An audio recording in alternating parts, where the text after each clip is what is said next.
सूरज ढल चुका था जब मैं कॉलेज से घर लौटी। बस से उतरते ही पैरों में जलन थी, कंधे भारी, कमर में हल्की सी ऐंठन।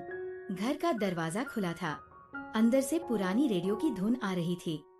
मम्मी पापा दोनों शहर गए थे, 2 दिन बाद आएंगे। सिर्फ दादाजी थे।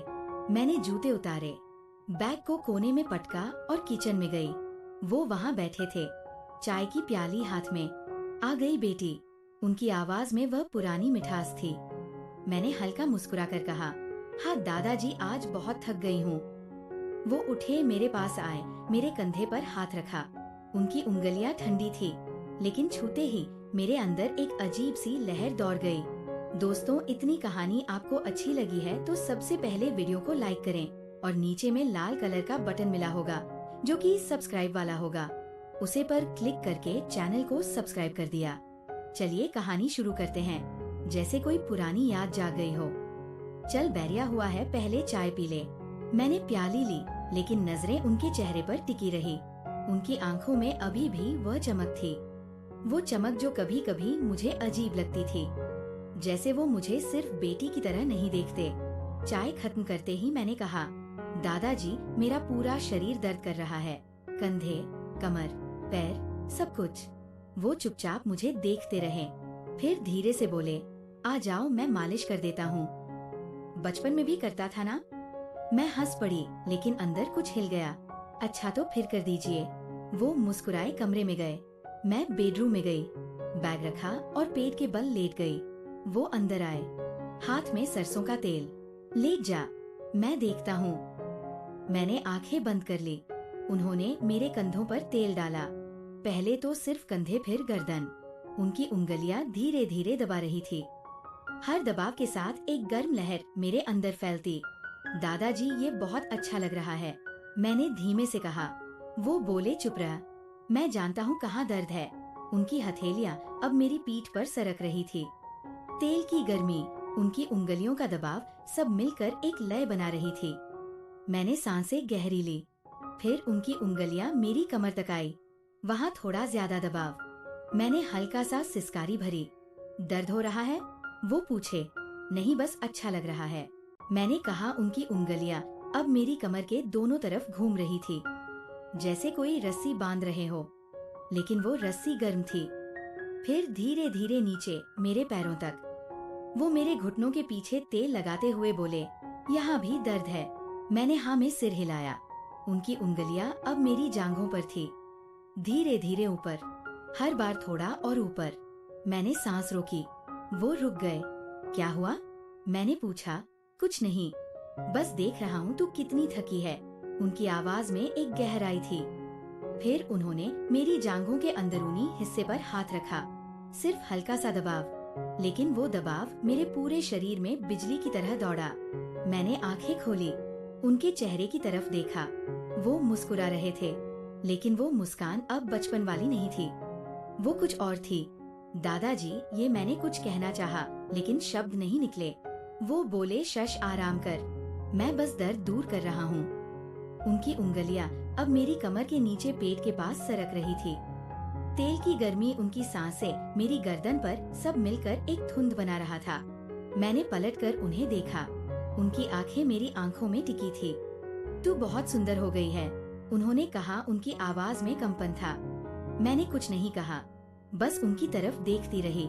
फिर उन्होंने मेरी कमर पकड़ी, मुझे थोड़ा ऊपर उठाया। मैं उनके करीब आ गई। उनकी सांसें मेरे कानों पर लग रही थी। दादाजी, ये सही नहीं है, मैंने धीमे से कहा, लेकिन मेरी आवाज में विरोध नहीं था, बस एक सवाल था। वो बोले, सही क्या है, गलत क्या है, ये तो दिल बताता है। उनकी उंगलियां अब मेरी पीठ पर चक्कर काट रही थी, हर चक्कर के साथ मेरी सांसें तेज। मैंने उनके कंधे पकड़े, उनकी त्वचा गर्म थी। मैं डर रही हूँ, मैंने कहा। वो हंसे। डरने की क्या बात है, मैं तो तेरा दादाजी हूँ। लेकिन उनकी आंखें कुछ और कह रही थी। फिर उन्होंने मुझे धीरे से बिस्तर पर लिटाया। उनकी उंगलियां अब मेरी जांघों के ऊपरी हिस्से पर थी, धीरे धीरे, बहुत धीरे, जैसे कोई गीत बजा रहे हो। मैंने आंखें बंद कर ली। हर स्पर्श में एक नई लहर, हर लहर में एक नया सवाल। क्या कर रहे हो? मैंने पूछा, जो तुझे अच्छा लग रहा है? उन्होंने जवाब दिया। उनकी उंगलियां अब मेरे पेट पर थी। हल्का सा दबाव फिर और नीचे। मैंने सांस रोक ली। वो रुक गए। बोल रुकूं? मैंने कुछ नहीं कहा, बस उनकी तरफ देखा। उनकी आंखें मेरे होठों पर थी। फिर उन्होंने धीरे से मेरे होठों को छुआ, सिर्फ छुआ, कोई दबाव नहीं। लेकिन वो छूना मेरे अंदर आग लगा गया। मैंने आंखें बंद कर ली। फिर उनकी उंगलियां मेरी कमर के नीचे सरकी, धीरे धीरे। हर इंच में एक सवाल, हर सवाल में एक जवाब। मैंने उनके हाथ पकड़े। दादाजी, ये वो बोले चुप, बस महसूस कर। उनकी सांसें अब मेरी गर्दन पर थी, गर्म, भारी। मैंने उन्हें अपनी तरफ खींचा। दोस्तों, इतनी कहानी आपको अच्छी लगी है? सबसे पहले वीडियो को लाइक करें और चैनल को जरूर सब्सक्राइब करें। जो सब्सक्राइब करेगा उसे मैं रात को कॉल करूँगा। चलिए कहानी शुरू करते हैं। अब वह मेरे ऊपर थे। उनकी उंगलियां मेरे पूरे शरीर पर घूम रही थी, जैसे कोई नक्शा बना रहे हो। हर नक्शे में एक नया रास्ता। मैंने उनकी कमीज का बटन खोला, उनकी छाती पर हाथ रखा। उनकी धड़कन तेज थी। तू मेरी बेटी जैसी है, उन्होंने कहा, लेकिन उनकी आवाज में वह शब्द झूठे लग रहे थे। मैंने कहा, तो फिर ये सब क्यों? वो चुप रहे। फिर बोले, क्योंकि तू अब बेटी नहीं रही। उनकी उंगलियां अब मेरे सबसे नाजुक हिस्से पर थी। सिर्फ हल्का सा छूना, लेकिन वो छूना मेरे पूरे शरीर को हिला गया। मैंने सिसकारी भरी। दादाजी रुकिए, मैंने कहा, लेकिन मेरी आवाज में रोकने की ताकत नहीं थी। वो मुस्कुराए। रुकना चाहती है? मैंने सिर हिलाया। नहीं, बस धीरे। वो धीरे हो गए। उनकी उंगलियां अब एक लय में थी, धीमी, गहरी, हर बार थोड़ा और अंदर। मैंने आंखें बंद कर ली। सांसें तेज, दिल की धड़कन कान में गूंज रही थी। फिर उन्होंने मेरी कमीज ऊपर की। मेरी त्वचा पर ठंडी हवा लगी, लेकिन उनकी उंगलियां गर्म थी। वो मेरे पेट पर, फिर ऊपर मेरी छाती पर। हल्का सा दबाव। मैंने सिसक कर कहा, दादाजी। वो बोले, शश, बस। उनकी उंगलियां अब मेरे सबसे नाजुक हिस्से पर थी, धीरे धीरे, जैसे कोई फूल खोल रहे हो। मैंने उन्हें पकड़ा। क्या कर रहे हो? वो बोले, जो तू चाहती है। मैंने कुछ नहीं कहा, बस उन्हें अपनी तरफ खींचा।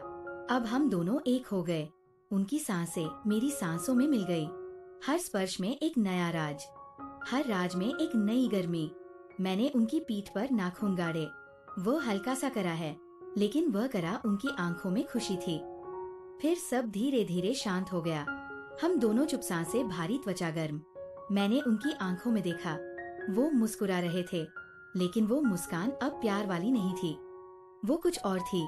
ये सब, मैंने कहा। वो बोले, ये हमारा राज है। मैंने सिर हिलाया। फिर हम दोनों चुप हो गए। बाहर बारिश शुरू हो गई। खिड़की पर बूंदें टपक रही थी, लेकिन अंदर की गर्मी अब भी बाकी थी। मैंने उनकी छाती पर सिर रखा। उनकी धड़कन अब धीमी थी, लेकिन मेरे अंदर अभी भी वो लहरें दौड़ रही थी। कल फिर मैंने पूछा। वो हंसे। जब तू चाहे। मैंने आंखें बंद कर ली और सो गई। लेकिन नींद में भी वो स्पर्श था, वो गर्मी थी, वो सस्पेंस था जो कभी खत्म नहीं होता।